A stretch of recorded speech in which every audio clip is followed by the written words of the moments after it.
वो सब मैंने स्लाइड्स भी बनाई हैं, वो करंट अफेयर्स का टॉपिक भी करना चाह रहा हूँ, तो हो जाएगा, कोई बात नहीं। अच्छा, थोड़ा सा डिस्कशन करते हैं जल्दी से। क्वेश्चन बैंक चल रहा था पॉलिटी का। कैग की full form Ananya? Controller and auditor general. Controller and auditor general of India. हमारी भारत सरकार जो भी पैसा खर्च करती है उसका ऑडिट कौन करता है? CAG, controller and auditor general of India. Headquarter कहाँ है? Bahadur Shah Zafar road, new Delhi. अब आपको बता, मैंने याद कराया था, याद कराया वो पूछ रहा हूँ जी। कैग के चेयरपर्सन कौन है? जीसी मुर्मू। जी सी मुर्मू। थोड़ा और आगे चलते हैं। यूपीएससी की फुल फॉर्म याद कराई थी। Union UPSC, public service commission. Union public service commission, establish by British government in 1926। Bharat में एडमिनिस्ट्रेटिव सिस्टम को चलाने के लिए अंग्रेजों ने 1926 1926 में इस्टेब्लिश किया था यूपीएससी। आजकल मेरा इंपॉर्टेंट क्वेश्चन करंट अफेयर का, आजकल यूपीएससी के चेयरमैन कौन है? लिख लो अगर। अरे पिछली क्लास में ये रह गया था क्या अनन्या, ये हो गया था? सर चेयरमैन नहीं बताया था अच्छा, आपने। चेयरमैन लिख लो, Pradeep Kumar Joshi. Pradeep Kumar Joshi, current chairman of UPSC. UPSC कब स्टैब्लिश हुआ था? 1920। पेपर में एस्टेब्लिशमेंट नहीं आएगी, आपकी नॉलेज के लिए बता रहा हूं, by the Britishers in 1926। Planning commission की बात कर लेते हैं। लीगल एप्टीट्यूड की बात चल रही है। Planning commission, planning commission establish हुआ, याद है सबको? तो planning commission establish in 1950। Architect of planning commission Ananya? Prasanta Chandra Mahalanobis. Prasanta Chandra Mahalanobis, establish by the government in 1950। First 5 year plan 1951 to 56। Total 5 year plan बता दो अनन्या, कितने 5 ईयर प्लान चले? 12। 12 5 ईयर प्लान चले। 12 5 ईयर प्लान चलने के बाद 12th भी पूरा नहीं हुआ, बीच में उसे रोक दिया गया और प्लानिंग कमीशन को रीस्ट्रक्चर कर दिया गया। और प्लानिंग कमीशन का नया नाम सबको याद है, नीति आयोग। नीति आयोग। और इसके अंदर जो प्लानिंग की जा रही है वो 5 साल की जगह 15 साल की। तो अभी पहला ही 15 साल का टर्म चल रहा है। और मेरा क्वेश्चन है, इस प्लानिंग कमीशन के हमेशा चेयरमैन, आपने याद करा है, उस समय के प्रधानमंत्री होते हैं। तो क्वेश्चन आ जाए, चेयरमैन या ex officio chairman of planning commission या नीति आयोग एट प्रेजेंट, तो आपने याद कर लिया है कौन है बच्चों? नरेंद्र, नरेंद्र मोदी। नरेंद्र मोदी। नरेंद्र मोदी। और अगर वो पूछ ले डिप्टी चेयरमैन, तो ये आप, अरे ये हो गया था, ये लिखवा दिया था शायद। Yes sir. तो वो याद कर लो, किसी को याद नहीं है तो डॉक्टर राजीव कुमार। आसिफ कौन? नीति, डॉक्टर राजीव कुमार। डॉक्टर राजीव कुमार। यहाँ हमने बात करी थी अटॉर्नी जनरल ऑफ इंडिया, बोले तो फर्स्ट लॉ ऑफिसर, जो गवर्नमेंट ऑफ इंडिया को समय समय पर लीगल एडवाइस देता है about the rules and regulations. तो मैंने यहाँ याद कराया था, हिंदुस्तान के at present attorney general of India कौन? बोलते जाओ जी। के वेणुगोपाला। वेणुगोपाल। के वेणुगोपाल। और जब ये टॉपिक चल रहा था तो मैंने डिस्कशन करा था, सैलरी ऑफ के वेणुगोपाल या attorney general of India 2 lakh 50,000। 50,000। 2,50,000। और ये वही सैलरी है जो जजेस ऑफ सुप्रीम कोर्ट की होती है। तो दूसरा क्वेश्चन भी तैयार हो गया, जजेस ऑफ सुप्रीम कोर्ट की सैलरी 2,50,000। यहाँ हमारी बात चल रही थी चीफ जस्टिस ऑफ इंडिया। तो हिंदुस्तान में at present chief justice of India, Avantika जल्दी जल्दी। रम, Ramanna, N V Ramana. N V Ramanna. और salary of N V Ramanna chief justice of India, जल्दी बताओ। 280,000। To 2 point lakh five 2,80,000 per month. Avantika दोबारा बोलना। 2,80,000 पर two month. Lakh eighty thousand per month. यहाँ मैंने सॉलिसिटर जनरल, प्रेरणा आपका नंबर आ गया, solicitor general of India, second law officer of India, Tushar Mehta. Tushar Mehta. तो ये सब चर्चा हमने कर ली थी। और चीफ इलेक्शन कमिश्नर की बात और करी थी, तो बस एक बारी डाटा याद करा रहा था। Chief election commissioner at present Hindustan में कौन है? सुशील चंद्रा। सुशील चंद्रा। तो असाइनमेंट जल्दी से खत्म करते हैं जी। 36 question. A money bill passed by the Lok Sabha return by Rajya Sabha within 14 days. 14 days. बढ़िया बात जी, विद इन 14 डेज। अरे राष्ट्रपति को का रिमूवल, रिमूवल शब्द सही नहीं है, सही शब्द है इम्पीचमेंट प्रोसेस। राष्ट्रपति को हटाया जा सकता है थ्रू द इम्पीचमेंट प्रोसेस। मैंने समझाया था किसी एक हाउस में एलिगेशन लगते हैं और वहाँ 2/3 मेजोरिटी से वो बात प्रूव हो जाए तो दूसरे हाउस में मैटर जाता है, तो कितने दिन का नोटिस भेजा जाता है प्रेसिडेंट को? 14 days का। 14 डेज का, 14 डेज का। वहां पर भी देखो 14 डेज की बात चल रही है। द मिनिमम एज, अच्छा यहाँ पर रोक रहा हूँ। अरे वोट करने के लिए आपको मिनिमम एज लिमिट कितनी होनी चाहिए जो वोट डाल 18 सकते हैं? days। बच्चों पहले कितनी थी ओरिजिनली हमारे संविधान में? कितना क्या था? 21। 21। मेरा क्वेश्चन है, हिंदुस्तान में पहले 21 साल या उससे अबव एज वाला व्यक्ति वोट डाल सकता था, कास्ट कर सकता था, अपने वोट का उपयोग कर सकता था, चाहे लेजिस्लेटिव असेंबली हो चाहे वो लोकसभा हो। लेकिन ये 18 इयर्स कर दिया। सिर्फ ईयर बता दो किस साल में करा? 21 ईयर से ये वोट डालने का राइट 18 इयर्स प्लस वालों को दे दिया गया। अडल्ट सरफेस, अरे बताओ किस ईयर में, कोई बता सकता है? आसिफ? 2000। ना ना ना ना ना, नहीं नहीं, अरे पुरानी घटना है। 1989, 1989 बच्चे। आसिफ दोबारा बोलना कौन सा ईयर? 1989। हाँ जी। तो ये 18 साल वाली बात इंपॉर्टेंट है। और वो पूछ ले ओरिजिनली कॉन्स्टिट्यूशन में क्या प्रोविजन है 21 इयर्स का। तो यहाँ पर बात चल रही थी मिनिमम एज ऑफ, ये याद कर लिया आपने, राज्यसभा में मिनिमम एज कितनी होनी चाहिए बच्चों? 30 इयर्स। और लोकसभा का मेंबर बनने के लिए कितनी एज होनी चाहिए? बोलते जाओ। 25। 25। और प्रेसिडेंट के लिए मिनिमम एज कितनी होनी चाहिए? 35। तो how many times can president of India written non money bill pass by the parliament? है Thrice, ना ना ना ना बच्चों, प्रेसिडेंट सिर्फ एक बार बिल की वापसी कर सकता है। और उसके पास एक और पावर है, उसके पास एक और पावर है, वो पॉकेट वीटो बोलते हैं उसे।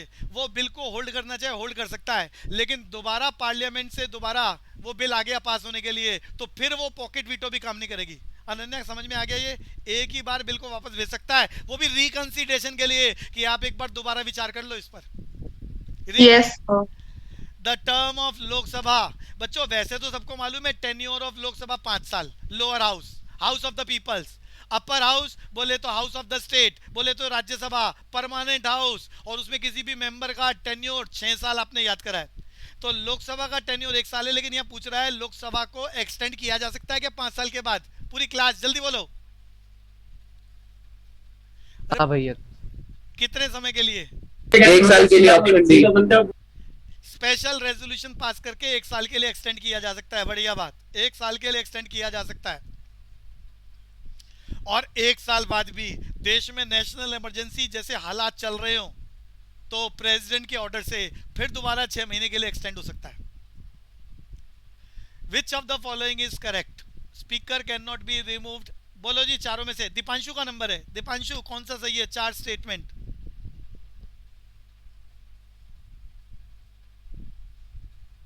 ए पार्ट। ए पार्ट, स्पीकर को can not be removed without 2/3 majority of total membership. नहीं जी, कौन सा सही है?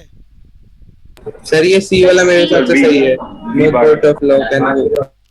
अरे हिंदुस्तान में एट प्रेजेंट स्पीकर, जल्दी जल्दी नाम बताओ, अपडेट करो डाटा जो याद करा हुआ है। ओम बिरला। ओम बिरला। पहले स्पीकर का नाम? Ganesh Vasudevan Mavalanka. जीवी मावलंकर। सबसे लंबे टेन्योर पर स्पीकर की पोस्ट पर रहे कौन? डॉक्टर बलराम जाखड़।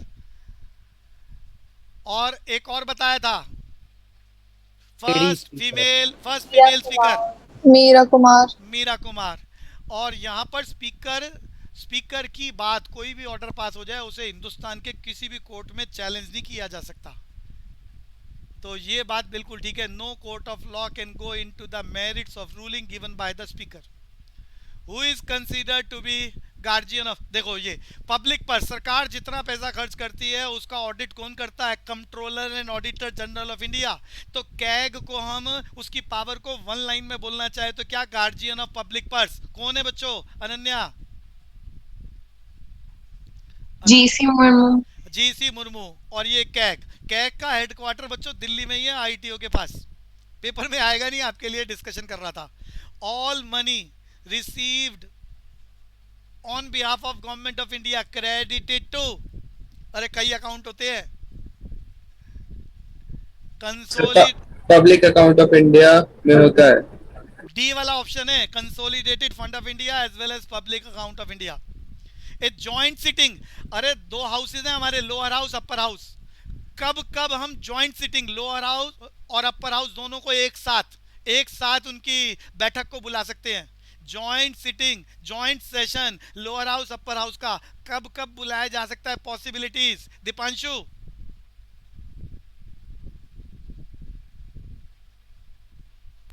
सर ये फर्स्ट एंड सेकंड होगा। है जी, फर्स्ट नो सर, सेकंड लग रहा है, सेकंड। सर इनमें से कोई भी केस नहीं है। कब बुलाया जा सकता है, नहीं क्यों नहीं है?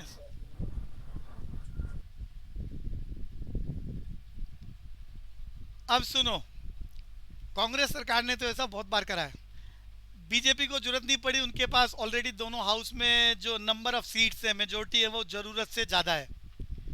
और कांग्रेस सरकार ने अल्पमत की सरकार, अनन्या समझ में आता है, अल्पमत मेजोरिटी ना होते हुए भी सरकारें चलाई हैं 5-5 सालों तक, coalition government. Yes, sir.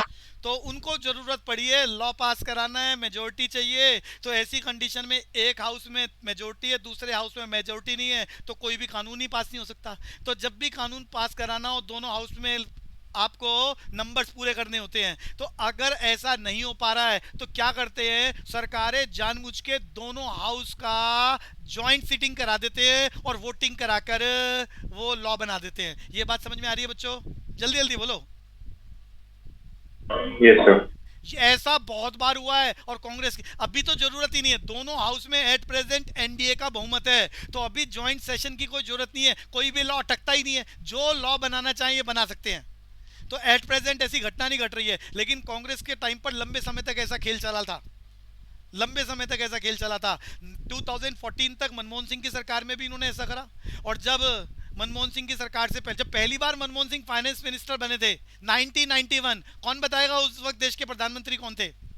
PV Narasimha Rao. PV Narasimha Rao. 5 साल मिलीजुली सरकार, अल्पमत की सरकार चली है। उस टाइम पर भी इन्होंने जितने भी कानून पास कराए, वो जहां जहां मामला अटकता था, अपोजिशन अंगेज में चली जाती थी, जॉइंट सिटिंग कराते और लॉ पास करा देते।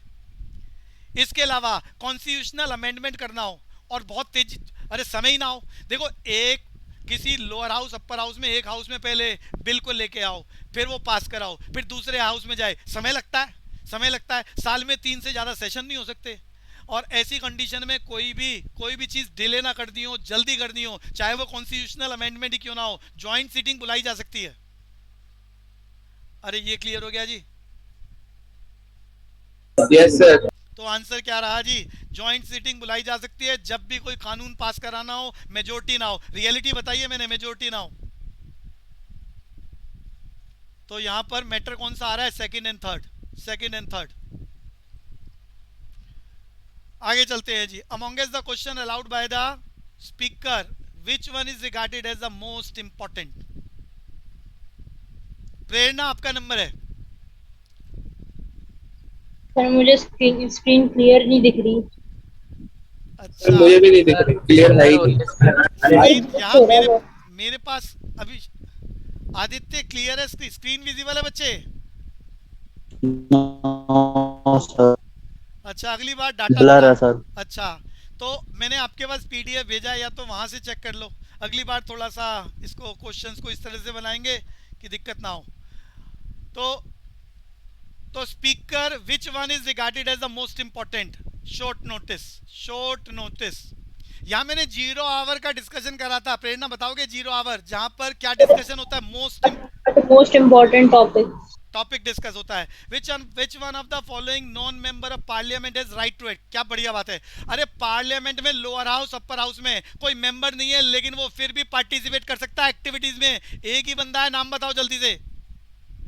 Attorney general. Yes, attorney general of India. ये एक बार दोबारा बोल दो जल्दी से।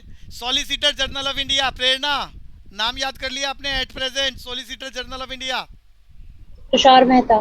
Chief justice of India N V Ramanna. Attorney general of India K Venugopal, and chief election commissioner Sushil Chandra, Sushil Chandra. Who among the following decide whether the particular bill is a money bill or not? अरे ये स्पीकर ऑफ लोकसभा, भैया लोकसभा में कोई भी decision कौन लेगा? लोकसभा का head लेगा. हेड कौन है? प्रिसाइड कौन कर रहा है? स्पीकर. स्पीकर. स्पीकर. तो ये डिसीजन किसका है? स्पीकर का. यहाँ पर भैया फिर चारों बातें अपडेट कर दो. President of India at present. अरे पहले ऑप्शन में प्रेसिडेंट है, मैं नाम पूछ रहा हूँ. एट प्रेजेंट महामहिम श्री रामनाथ कोविंद. महामहिम रामनाथ कोविंद स्पीकर ऑफ लोकसभा बोल दो. Om Birla chairman of Rajya Sabha. पूरी क्लास जल्दी बोलो. Venkaiah Naidu, Venkaiah Naidu vice president of India. Finance minister बता दो हिंदुस्तान के. निर्मला सीतारमण. अरे हमारे देश में आजकल निर्मला सीतारमण. हाँ, इनडायरेक्ट टैक्स बच्चों, कंप्रिहेंसिव इनडायरेक्ट टैक्स किस नाम से चल रहा है? जीएसटी. जीएसटी कब इंट्रोड्यूस करा? तारीख बता दो.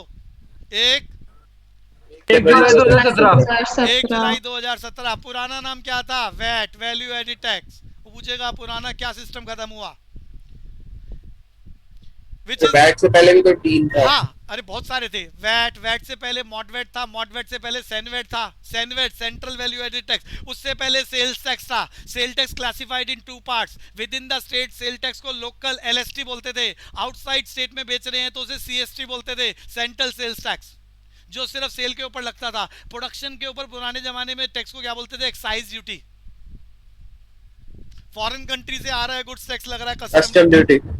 Which is not eligible criteria for appointment of judge of Supreme Court? 47. Ananya, Heena बोलेगी. हिना ट्राई करो. 47. Sir B. वो कह रहा है कौन सा क्राइटेरिया नहीं है. तो भैया हाई कोर्ट के जज का एक्सपीरियंस 5 साल का होना चाहिए, ये बात बिल्कुल ठीक है.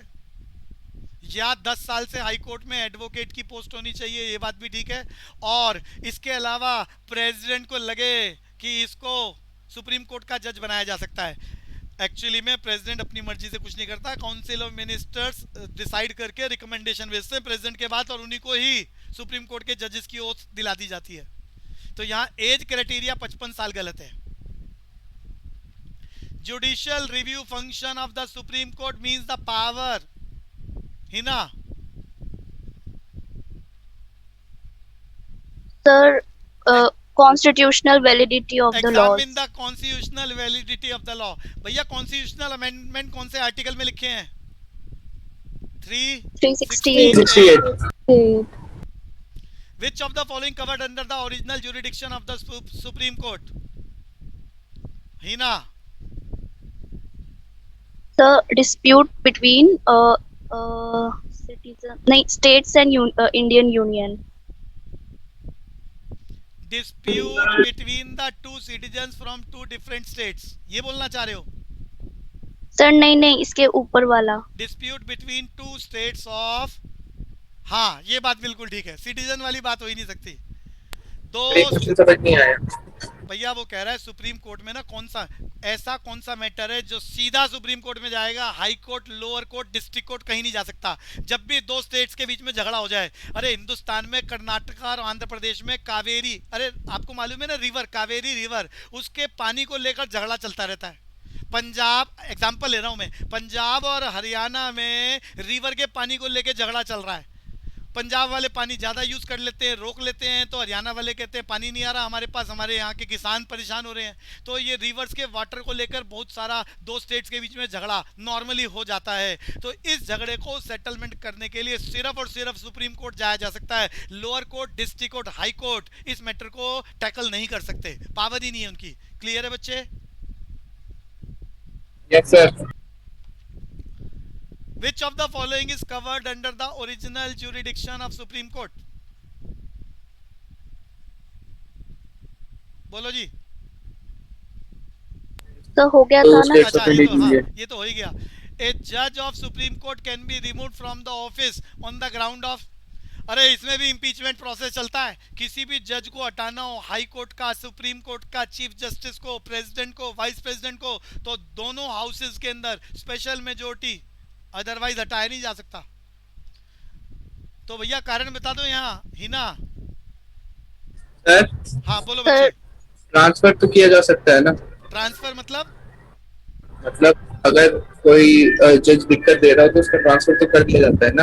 हाँ नहीं, ट्रांसफर करने का कारण कभी ये दिक्कत तो बोलते ही नहीं ना, पॉलिटिकल सिस्टम है तो वो ट्रांसफर करते हुए वो तो कहते हैं भैया ये तो नॉर्मल ट्रांसफर चल रही है पूरे हिंदुस्तान में। सेंट्रल पोस्ट, सेंट्रल गवर्नमेंट के डिपार्टमेंट में कहीं कोई आदमी है तो वो ये तो कहते ही नहीं कि आदमी दिक्कत कर रहा है ना, ये रीजन दिया जा सकता। बस वो कह रहे हैं ठीक है दूसरे एरिया में भेजना है, आपकी रूटीन ट्रांसफर है जो 4-5 सालों में होती है किसी भी व्यक्ति की, तो वो रूटीन ट्रांसफर के नाम से भेज देते हैं इधर से उधर। क्लियर है बच्चे? ये नहीं बोलते दिक्कत की वजह से ट्रांसफर कर रहे हैं। सर इमरजेंसी के टाइम में तो कई सारे जजेस को ऐसे ही भेज दिया था। इमरजेंसी क्या, रियलिटी कुछ और होती है लेकिन पेपर वर्क कुछ और होता है। रियलिटी में जब भी सरकारें चेंज होती हैं अपने सारे आईएएस ऑफिसर का तबादला कर देती हैं। जब भी सरकार को लगता है कोई आदमी ढंग से काम नहीं कर रहा और वो पावर में है, आईएएस ऑफिसर की, आईएएस आईपीएस आईएफएस की बात कर रहा हूँ, उनके अकॉर्डिंग काम नहीं कर रहा, उनका डिपार्टमेंट चेंज कर देते हैं। आजकल पॉलिटिकल सिस्टम ऐसा बन चुका है कि जब उनके अकॉर्डिंग सिस्टम ना चल रहा हो तो सिस्टम में लोगों को ही बदल देते हैं, पोस्टिंग ही ट्रांसफर कर देते हैं। ये मोस्ट कॉमन है, लेकिन ये बात बोली नहीं जा सकती, लिखी नहीं जा सकती, टिक नहीं की जा सकती। क्लियर है अभिषेक? Yes sir. ये मोस्ट कॉमन प्रैक्टिस है हिंदुस्तान में, स्टेट गवर्नमेंट के द्वारा भी और सेंट्रल गवर्नमेंट के द्वारा भी। और उसके दुनिया भर के एग्जांपल आपके सामने है। अभी सेंट्रल गवर्नमेंट का एक अरे कैलकाटा वेस्ट बंगाल का ही केस ले लो, अरे मालूम है उसको रिजाइन करा दिया ममता। यस सर, फिर ममता बनर्जी ने अपना वो चुन लिया हाँ, चीफ। तो ये तो बड़ा कॉमन कॉज है ये, और हिंदुस्तान में हर स्टेट में, यूटी में और सेंट्रल गवर्नमेंट में ये चीजें चलती हैं। वो कहते हैं हमारे अकॉर्डिंग काम करना चाहिए नेता कहता है हमारे ऑफिसर हमारे अकॉर्डिंग, और उनके अकॉर्डिंग नहीं। बेशक सही काम कर रहे हैं लेकिन उनके अकॉर्डिंग नहीं कर रहे, ट्रांसफर। और रीजन नहीं बोलते वो ये। जज of supreme court can be removed, अरे बताया नहीं आंसर ही ना। सर इसमें मुझे चारों ऑप्शन की वो चाहिए explanation. Sir C.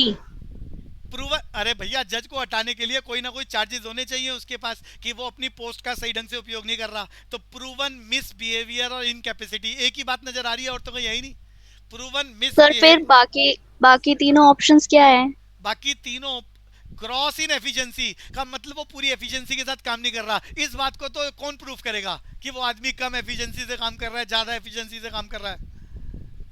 Code of conduct second number पर बोल रहा है। इस सेकंड वाली बात में भी गड़बड़ है, लेकिन सबसे बढ़िया है प्रूवन मिसबिहेवियर और इनकैपेसिटी। ये अगर लगे, एलिगेशंस लगे उनके ऊपर, और कोई एक हाउस लगाए और फिर वो दूसरा हाउस इस बात को सर्टिफाइड कर दे विद 2/3 मेजोरिटी, छुट्टी उसकी। द मेन सिमिलिटी मतलब क्या होता है? ऑप्शन डी सिमिलिटी मतलब क्या होता है? सभी के अंदर ना मिसबिहेवियर को ही डिक्शनरी मीनिंग में बदल के लिखा है, लेकिन इन सब में जो वाइडर कंसेप्ट है वो सी है। वाइडर कंसेप्ट है प्रूवन मिसबिहेवियर और इनकैपेसिटी, ये उन सबसे वाइडर कंसेप्ट है। करीब करीब सबका मीनिंग वही है, इनएफिशिएंटली वो काम कर रहा है, सीधा सीधा बोला नहीं जा रहा कि करप्शन के चार्जेस लगे हैं उसके ऊपर। कोई भी ऐसा काम किया जा रहा है जो उसकी पोस्ट के खिलाफ है, खाली रिश्वत की बात नहीं बोली जा रही। तो वाइडर कंसेप्ट क्या है? सी, प्रूवन मिसबिहेवियर और incapacity. The main sources of law of India, ये कौन बताएगा? हिंदी? हाँ बोलो। चारों ही है सर। अरे आपको पता ही है हिंदुस्तान में कॉन्स्टिट्यूशन में लिखा है, उसके अकॉर्डिंग पूरा सिस्टम चलता है। ये कस्टमरी लॉ क्या है भैया? कस्टमरी लॉ, अनन्या आप बताओगे कस्टमरी लॉ क्या है? नहीं सर, नहीं पता। Asif, customary law? नहीं पता भैया। हिंदुस्तान में ये चारों ही कानून चलते हैं। पहला वाला समझ में आ गया, जो संविधान में लिखा हुआ है वो आपको मानना पड़ता है। फंडामेंटल राइट लिखे हुए हैं, फंडामेंटल ड्यूटीज लिखी हुई हैं, जैसा सिस्टम बना रखा है कॉन्स्टिट्यूशन में, वो पावर्स मिली हुई हैं आपको, आप उसे एंजॉय करते हो। ऐसे ही नंबर 4 में लिखा है judicial decision of supreme court. वैसे तो खाली सुप्रीम कोर्ट नहीं है, supreme court, high court, lower court, district court में जितने भी आज तक फैसले हुए हैं, जब भी उस जैसा कोई मुकदमा आता है तो सीधा उस फैसले का हवाला दिया जाता है, और जो पहले फैसले हो चुके हैं बिल्कुल उसी लाइन और लेंथ पर फैसले किए जाते हैं। यानी वो कानून का दर्जा हिंदुस्तान के सभी लोग एंजॉय करते हैं। जो भी आज तक ऑर्डर पास हुए हैं by the supreme court, high court, lower court और डिस्ट्रिक्ट कोर्ट, ये समझ में आ रहा है अनन्या? वो भी सारा लॉ है, नियम है Ananya. Yes, sir. Customary law और स्टेट, अरे स्टेट कोई भी कानून बना देती है कि भैया इस शहर में रहने वाले, इस स्टेट में रहने वाले लोगों को ऐसा ऐसा करना होगा। अरे हर स्टेट, कोई स्टेट अपने यहाँ अलग से लॉ बना दे। एग्जाम्पल ले रहा हूँ, शराबबंदी, अरे समझ में आता है बिहार में शराब बैन है। अरे बात समझ में आ रही है? Yes, sir. Dry state. हाँ, तो भैया Yes, वहां sir. बैन कर दिया तो सिर्फ उस स्टेट के लिए वो नियम बन गया ना, जबकि दूसरी स्टेट में अलाउड है। तो कोई भी स्टेट नियम बना दे तो वो भी बाउंड है, उसको भी एक्सेप्ट करना पड़ेगा। कस्टमरी लॉ रह गया डिस्कशन करने का, कस्टमरी लॉ। अरे हिंदुस्तान में ना अलग अलग फिलॉसफी के लोग रहते हैं। सरकार कहती है हम उन धर्मों में, संप्रदाय में जो लिखा है उसको भी मान्यता देंगे, उसको भी हम कानून की श्रेणी में। अरे ऐसे समझो, अरे जो सिख हैं, जो सरदार है, वो पगड़ी पहनते हैं। जल्दी जल्दी बताना है अनन्या, दीपांशु बात समझ में आ रही है? सरदार सिख Yes, sir.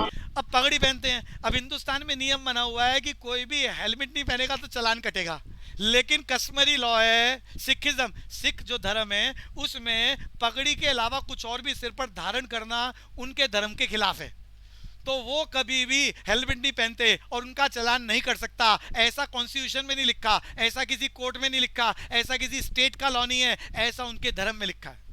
ये कस्टमरी लॉ। अरे बात समझ में आ गई मैंने क्या कहा? Yes, sir. ऐसे बड़े सारे, Yes, ऐसे sir. बड़े सर सारे। वैसे कोई नॉर्मल जना पगड़ी पहन ले और फिर ड्राइव करे तो क्या होगा फिर? तो भैया ऐसा है ना, अब ये तो, अब कोई भी जो चालान काटने वाला है वो ये तो पूछता नहीं है ना कि भैया तुम सिख हो या नहीं हो। किसी ने अगर पगड़ी पहन ली का मतलब उसका हेलमेट से एग्जम्पशन मिल गई बाय लॉ। पूछने ड्राइविंग लाइसेंस मांगा तो ड्राइविंग लाइसेंस होना चाहिए, वो मैं उसकी बात नहीं कर रहा। तो फिर नेम दिख जाएगा ना। नहीं लेकिन रोकता कौन है? जिसने पगड़ी, अरे जिसने पगड़ी लगा रखी है तो उसको हेलमेट की वजह से रोकने का काम खत्म। अरे बात समझ में आ रही है जी? अच्छा भैया, पगड़ी किसी ने अगर पहन रखी है तो उसको हेलमेट की वजह से रोका नहीं जा सकता, चालान काटा नहीं जा सकता। ऐसा सिख, अब कोई बच्चा कहे, अभी दीपांशु का क्वेश्चन था कि वो सिख ही नहीं है। अरे ऐसे देखो, कोई भी धर्म का आदमी गुरुद्वारे में तो जा ही सकता है ना। दीपांशु मेरी बात समझ में आ रही है? Yes sir. अब गुरुद्वारे में जा रहा है, अब वहां का ऐसा कुछ कार्यक्रम चल रहा है कि वो सबने पगड़ियां पहन ली है। अरे शादियों में लोग पहन लेते हैं तो पगड़ी पहन ली है, तो कस्टमरी, ये कस्टमरी लॉ है। बेशक वो सिख ना हो लेकिन उसने पगड़ी को धारण कर लिया है, तो अब उसके लिए हेलमेट, जब तक पगड़ी उसके सिर पे एलिजिबल नहीं है। अरे समझ गए? कस्टमरी लॉ, उसके लिए सिख होने का काम, सिख होना जरूरी नहीं है। ऐसे ही एक और बता देता हूं, वैसे तो ये बदल गया है सिस्टम। ऐसे ही मुस्लिम के अंदर जैसे 3 बार कस्टमरी लॉ है, ये तलाक तलाक तलाक का मतलब समझ में आ गया जी भैया? तो कस्टमरी, देखो कस्टमरी लॉ है। अब वो अलग बात है, अब सरकार ने कानून बना के कह दिया ऐसा नहीं हो सकता, वो एक अलग मैटर हो गया। लेकिन ऐसे मैं सिर्फ एग्जांपल दे रहा हूं कि ऐसे बहुत सारे। हाँ अभिषेक, ये जो 3 तलाक वाला मैटर था, इसमें गवर्नमेंट का क्या रोल था? ये तो सुप्रीम कोर्ट का जजमेंट था ना।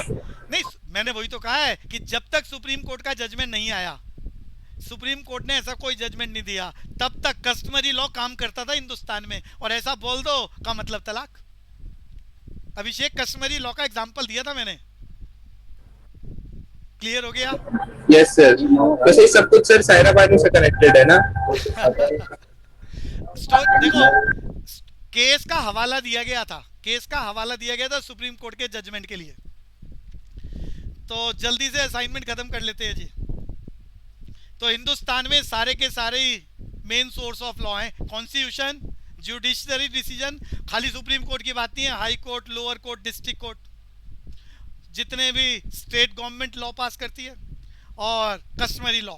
एग्जांपल दिया सर, कभी ऐसा हो कि कोर्ट ने गलत डिसीजन दिया हो केस पर, वो बाद में हो गया हो, तो वो तो नहीं चलेगा ना लॉ? देखो, गलत तो बोल नहीं सकते आप। ये कहो कि लोअर कोर्ट ने कोई डिसीजन दिया अब उस केस में उसमें जो अक्यूज पार्टी है, जिसको लग रहा है कि डिसीजन ठीक नहीं है, वो हायर कोर्ट में ले जाए, और हायर कोर्ट में ले जाए तो मैंने टर्म्स बता दिए हैं, प्रोहिबिशन एंड सत्यारारी। तो भैया पुराना ऑर्डर अगर कैंसिल हो जाए, हायर कोर्ट पुराने ऑर्डर को कैंसिल कर दे, तो वो पुराना ऑर्डर माना ही नहीं जाएगा ना पूरे हिंदुस्तान में, उसकी दलील दोबारा नहीं दी जा सकती कहीं पर भी। नहीं सर, मतलब अगर अगर हाई कोर्ट में गया ही नहीं केस, हाँ हाँ अगर हाँ, गलत, जितने भी आज तक हमारे डिसीजंस आए हैं किसी भी कोर्ट में, जिसको चैलेंज नहीं करा है, जब भी किसी एडवोकेट के पास केस आता है तो वो उस बात को जिताने के लिए उन्हीं का तो हवाला देता है कि ये देखो, ये आज से 10 साल पहले जब कोर्ट में कोई केस चल रहा होता है तो एडवोकेट बोलता है देखो 10 साल पहले ऐसा ही केस आया था और ये जजमेंट दिया था, तो का मतलब वैसा ही जजमेंट देना होगा, ये मेजोरिटी हो जाती है। ये बात समझ में आ रही है? अच्छा ओके सर, हवाला देने का मतलब, हवाला का मतलब, अरे कोई भी जज को Friends.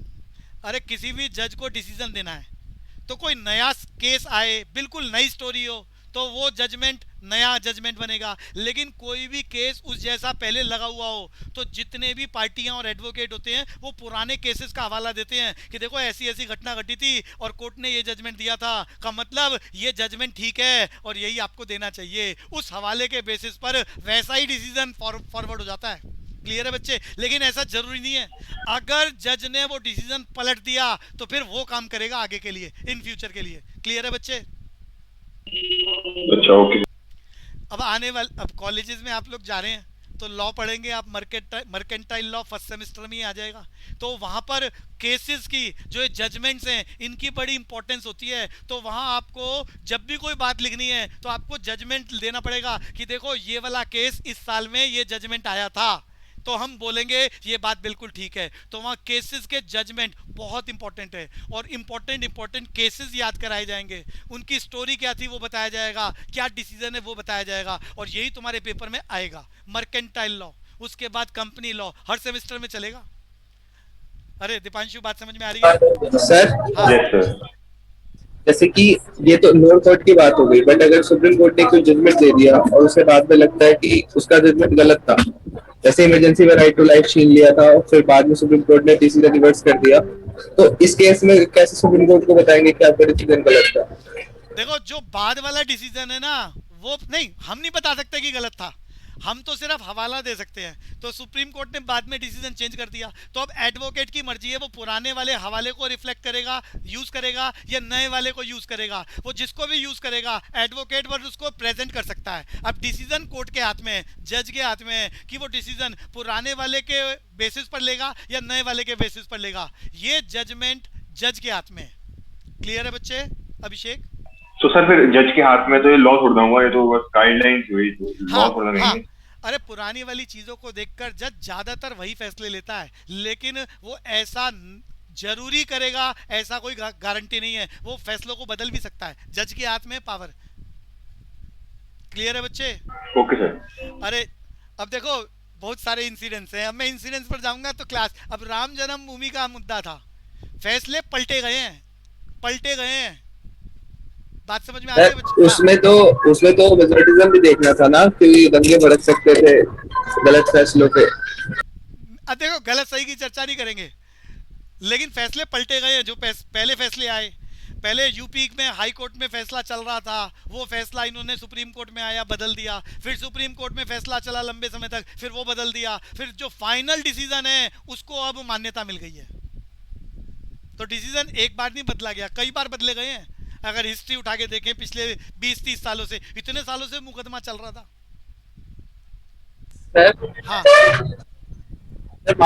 मतलब कोई फैसला हो जाए बट लोकसभा में बिल बना के पास कर दे तो सुप्रीम कोर्ट रोक सकती है ना?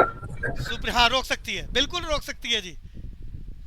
सुप्रीम कोर्ट बिल्कुल रोक सकती है पार्लियामेंट के किसी भी डिसीजन को। जल्दी से खत्म करते हैं जी असाइनमेंट।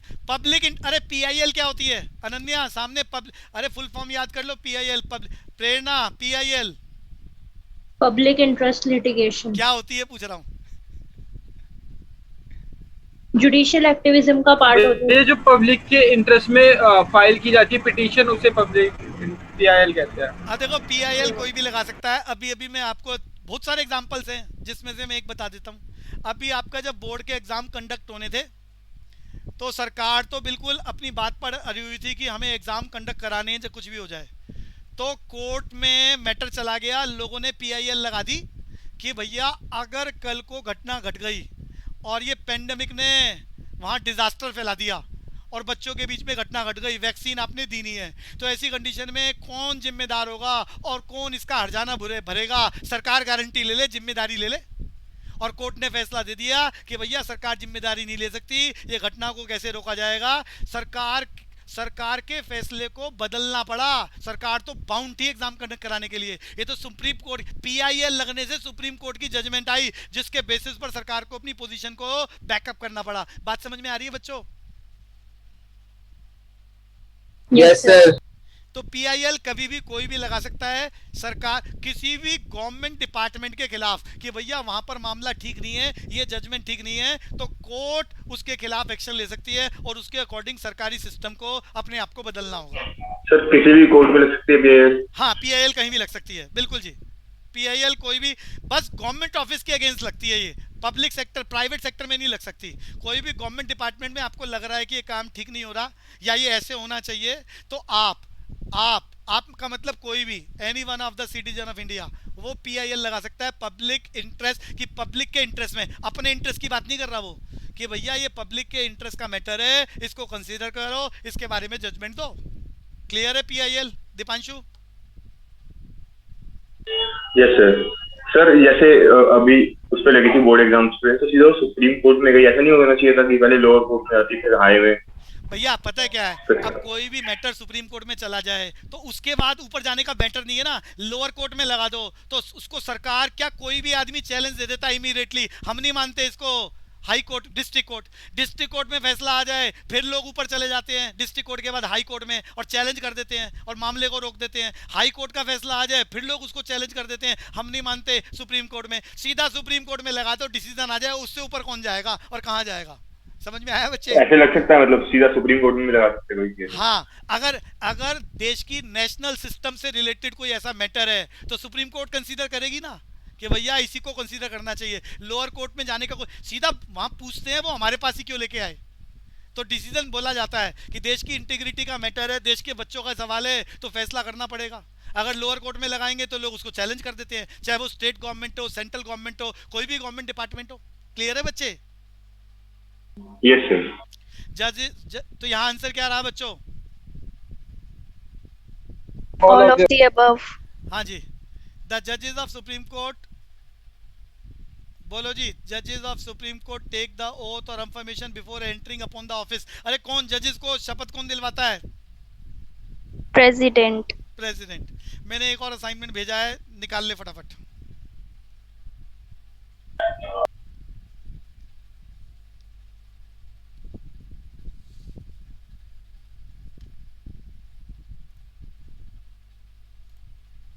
भैया कॉन्करेंट लिस्ट हमने किस कंट्री के कॉन्स्टिट्यूशन से बोरो करी है? मेरा क्वेश्चन। अनन्या, अरे कॉन्करेंट लिस्ट हमने कौन सी कंट्री के कॉन्स्टिट्यूशन से बोरो करी है? ऑस्ट्रेलिया। ऑस्ट्रेलिया। बढ़िया, अब बात चल रही है तो और भी पूछ लेता हूँ, हमने अपने देश में पार्लियामेंट्री सिस्टम कौन सी कंट्री से बोरो करा? यूके। यूके। हमारे देश में फंडामेंटल राइट्स, हिना आपका नंबर है, फंडामेंटल राइट हमने कौन सी कंट्री से? Sir, Russia. फंडामेंटल ड्यूटीज करी हैं जी रशिया से। तो फंडामेंटल राइट हमने कौन सी कंट्री से? Hina? Sir, USA. Yes, USA से कैरी करे हैं fundamental rights. Fundamental right at present कितने हैं हिना? Sir, 6 हैं. 6 है। कौन सा फंडामेंटल राइट सस्पेंड हुआ है? Right to property. बढ़िया। मेरा क्वेश्चन महक गोयल से।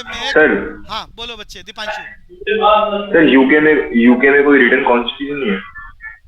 ये चेक करना पड़ेगा, बट सब हिंदुस्तान के बाद जो हमने रिटर्न कॉन्स्टिट्यूशन का फीचर कैरी करा है, ये हमने यूएसए से करा है। यूके में रिटर्न कॉन्स्टिट्यूशन है नहीं है, ये गूगल, आपकी आवाज नहीं आई, ये गूगल पे चेक करना पड़ेगा आपको। क्लियर है बच्चे?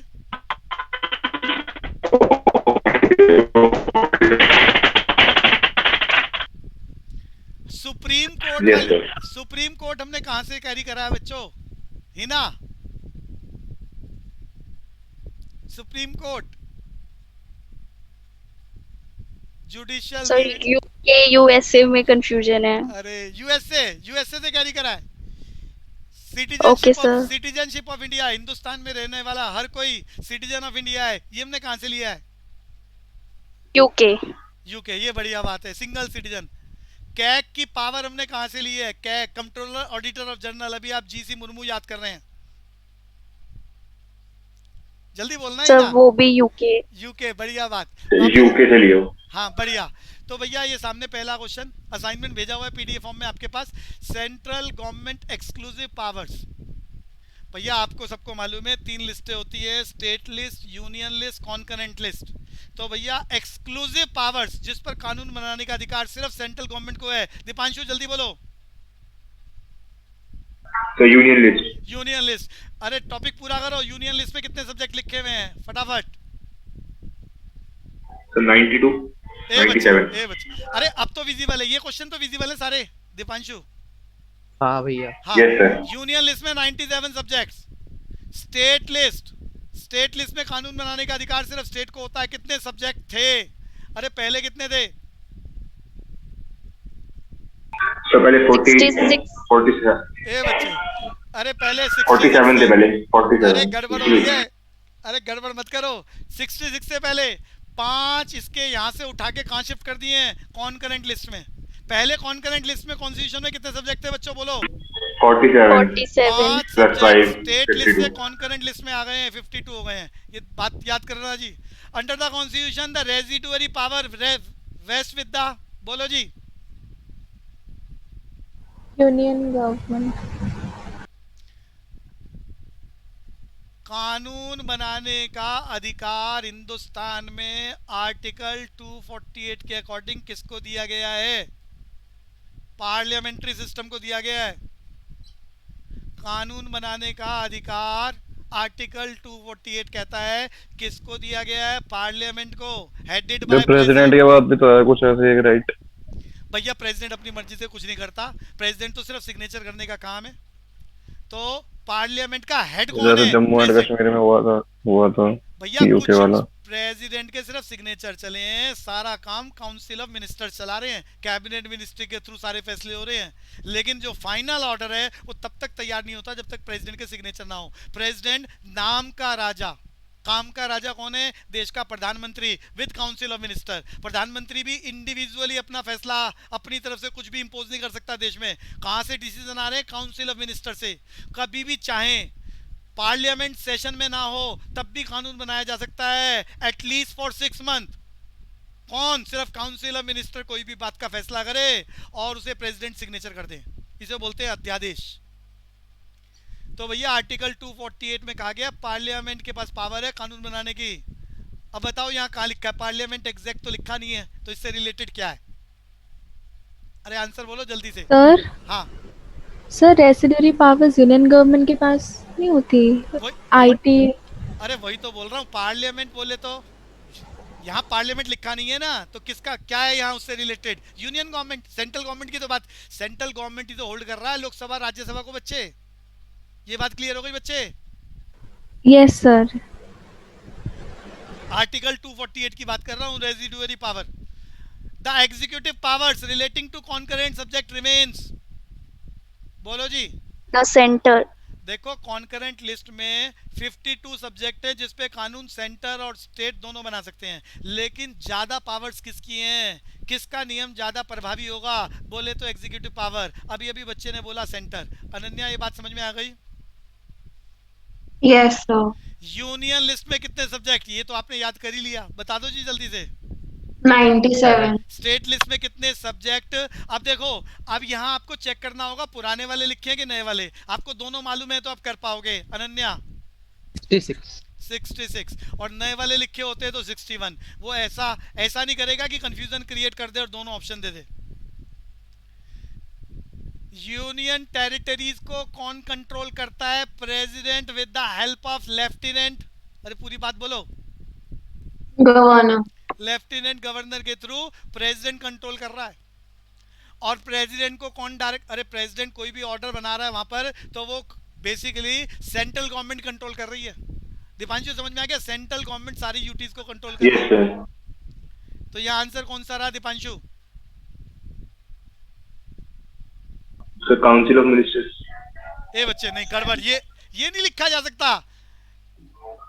ये अच्छा ओके सर, प्रेसिडेंट थ्रू हाँ, एडमिनिस्ट्रेटिव। प्रेसिडेंट कंट्रोल कर रहा है, वो लिखा ही नहीं जा सकता।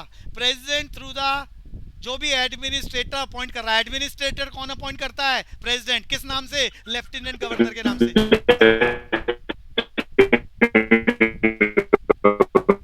दीपांशु आपकी आवाज दीपांशु आपकी आवाज नहीं आ रही बच्चे।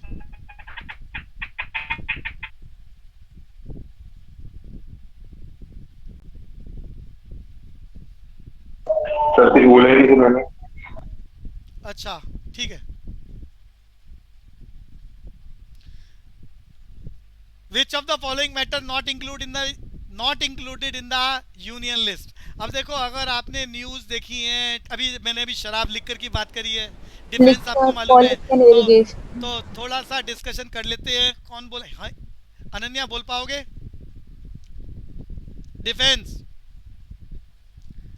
अरे डिफेंस यूनियन बिल्कुल यूनियन। Not included. अच्छा वो कह रहे, अच्छा पहले क्वेश्चन की लाइन दोबारा पढ़ लेते हैं। Not included in the union list, कौन सा यूनियन लिस्ट में नहीं है? भैया डिफेंस तो यूनियन लिस्ट का मैटर है। डिफेंस पर तो डिसीजन सिर्फ और सिर्फ सेंट्रल गवर्नमेंट ले सकती है, डिफेंस को छोड़ दो। अरे कौन सा मैटर यूनियन लिस्ट का नहीं है? बताओ अनन्या।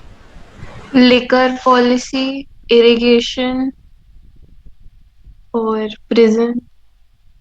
बिल्कुल ठीक है जी। 2 3 5। अरे बात समझ में आ गई सबको? पुनीत कुंद्रा, प्रिजन जेल जो है स्टेट का मैटर है, उसमें कोई भी पॉलिसी सेंट्रल गवर्नमेंट नहीं बना सकती। लिकर, किसी स्टेट में लिकर बैन है, किसी स्टेट में अलाउड है, तो it is a matter of state policy. Irrigation भी स्टेट पॉलिसीज का मैटर है। अरे क्लियर है बच्चों? पुनीत कुंद्रा, यस भैया। ये तीनों पर कानून कौन बनाता है? स्टेट। और बाकी डिफेंस है, पोर्ट है, इसकी गाइडलाइंस कौन इशू करता है? सेंटर। हिंदुस्तान में आजकल कितने मेजर पोर्ट है? कोई संख्या बताएगा? पूरी क्लास। वैसे तो छोटे छोटे पोर्ट 200 से ज़्यादा हैं, लेकिन मेजर पोर्ट कांडला ऐसा है। मैं इसके लिए भी मैंने अलग से तैयार करा है डाटा। 4 है शायद। नहीं 12 मेजर पोर्ट्स हैं। तो आगे चलते हैं जी। फिर लिस्टों की बात हो रही है। Union list, state list, concurrent list.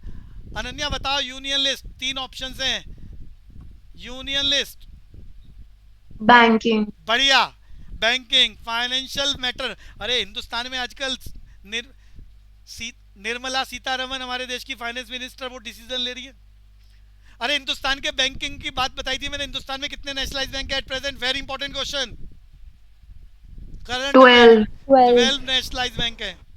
अरे अभी इसी साल में 1 अप्रैल 2021 कितने नेशनलाइज बैंक खत्म हो गए? संख्या बताओ जल्दी से। 7 के 6? 19 से 12 है ना भैया। 10 बैंक मर्ज करके 4 बैंक बनाए थे। 10 बैंकों को खत्म करा और 4 बैंक बन गए।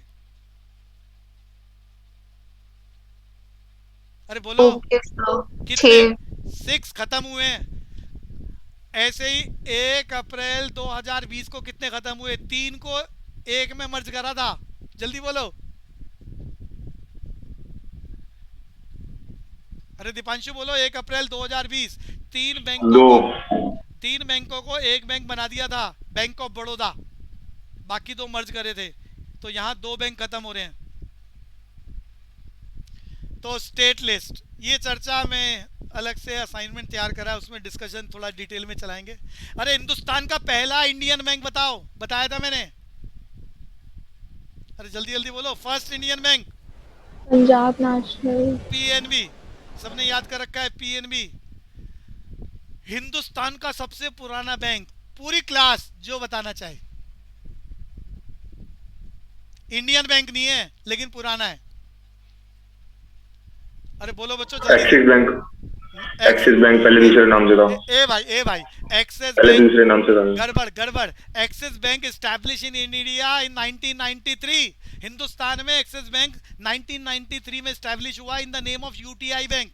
UTI bank limited 1993, headquarter Mumbai. इसकी तो डिटेल मैंने याद करा दिया आपको। मैं कह रहा हूँ सबसे पुराना बैंक।